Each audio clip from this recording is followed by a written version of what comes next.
Is your Volvo XC70 key fob not working? The most common cause is a dead CR2032 battery. Replacing it is a simple DIY task. First, locate the small notch on the fob's edge. Use a small flathead screwdriver or coin to gently pry the case open, being careful not to break the plastic clips. Once open, remove the old battery, noting its orientation positive side up. Clean any corrosion on the contacts with a dry cloth or isopropyl alcohol.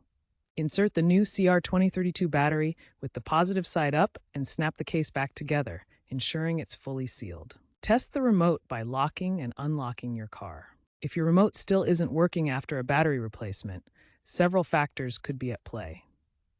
Ensure the case is completely sealed, as an open case can expose the electronics and trigger the immobilizer. Try reprogramming the key by cycling the ignition key 5 times within 10 seconds while pressing the lock button.